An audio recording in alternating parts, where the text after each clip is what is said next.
We must consider that we shall be as a city on a hill. The eyes of all peoples are upon us.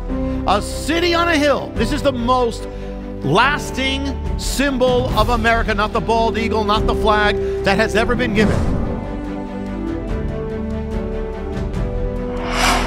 On Thanksgiving, for many years, I joined my relatives who live in Massachusetts, New England.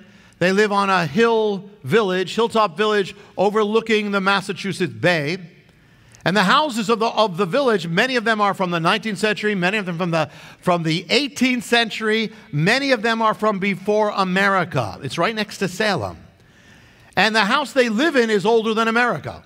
It was there before there was the United States. It goes back to colonial times. Now, the house itself is modern. They have television and kitchen, microwave, room with computer and printer and fax. But if you go down to the cellar, you see there it's made up of carved stone, reminding me of Jerusalem, cut rock. It's the foundation of the house.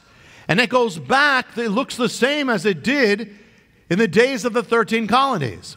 So there's a big disconnect between the house, what's in the house, modern, and what the house actually is. You see it in the foundation. The house is from a different time. So with America. If you look at it now, you would think in many ways that it's a nation that is foreign to the faith of God, that even bans the mention of the faith of God more and more. And the values it now champions here and around the world often are extremely anti-biblical. Yet the thing is, if you go downstairs into the cellar, into the foundation of America, you see the purpose for which it came into existence, for which the house stands. And in the foundation, you can see what the purpose of this is. So we want to go downstairs this 4th of July. American civilization, as we know it, was founded on two grounds. The first was Virginia, Cape Henry, Virginia Beach. It was begun by a group that sailed the Atlantic, when they came to land, they put a makeshift cross on the sand, and they bowed their heads in prayer, and they dedicated this new civilization to God. It would lead to the founding of Jamestown, of Williamsburg, of Virginia, dedicated to God and for the purpose of spreading the gospel. The other one was Massachusetts Bay, and that in many ways is even more critical. Founded by the separatists, known to us as the Pilgrims, who came to the New World to found a society based on God's word and religious freedom. They sailed the ship, the Mayflower. They sealed a covenant called the Mayflower Compact. In it, and in their compact and in their founding, that they said this new civilization was to exist for God's glory and to spread the gospel. That was 1620. 10 years later came another great move, and it's called a Puritan exodus from Europe. The man who led it his name was John Winthrop.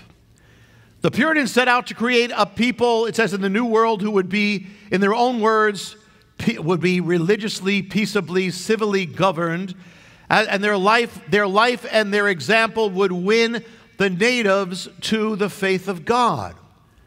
On March 23rd, 1630, they set out, about 1,000 of them, in ships led by John Winthrop in the ship, the Arbella. While aboard the ship, he wrote down the vision for the new civilization that would be known as America. He said this: "We are a company professing ourselves fellow members of Christ, Messiah, knit together by this bond of love. There stands between us this cause between God and us. We are entered into covenant with him for this work." And he wrote, "We must consider that we shall be as a city on a hill. The eyes of all peoples are upon us. A city on a hill." This is the most lasting symbol of America, not the bald eagle, not the flag, that has ever been given. From 1630 to now, it came at the foundation, was embedded at the foundation of the house called America. Where did he get it from? He got it from Messiah. So here, now think about it. The vision of America here came from John Winthrop, who got it from Messiah. So here you've got something radical. You have a nation that is founded on a vision that Messiah, Jesus, gave to his disciples, as if it was going to be a civilization of disciples, which was their dream. Now, of course, America falls and has sin and all those things as well, but it's unique in that it was founded with this radical vision that it would be as if it was a nation, a civilization of disciples. Imagine there's a land that's founded to be a Christian utopia. Well, it already happened. It's called America. And that is why, with its following God and whether it's not following God, that is why it became such a unique civilization. Where did Winthrop get his word? He gave a promise to America, a charge. It was a prophetic word and a warning. Where did he get Moses? He got it from Moses. You see, Moses, he got it from the book of Deuteronomy. Moses gave a word to Israel as it was about to enter the land. That's the book of Deuteronomy. Right by the river Jordan. He says, you're going to cross the Jordan. Well, now you have another exodus from an old world, and the leader was looked on as a Moses, John Winthrop. They're about to enter the land, and John Winthrop uses the words of Moses to get given to Israel as they're going to enter the land, and he gives it for America. They're not crossing a Jordan, they're crossing the Atlantic.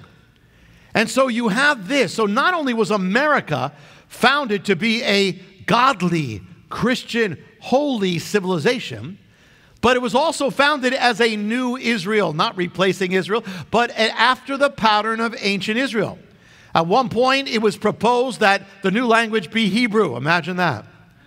And the holiday, what's the most American holiday, goes before the 4th of July? Thanksgiving. Thanksgiving is the Hebrew Feast of Tabernacles taken into America. And so there's something unique here.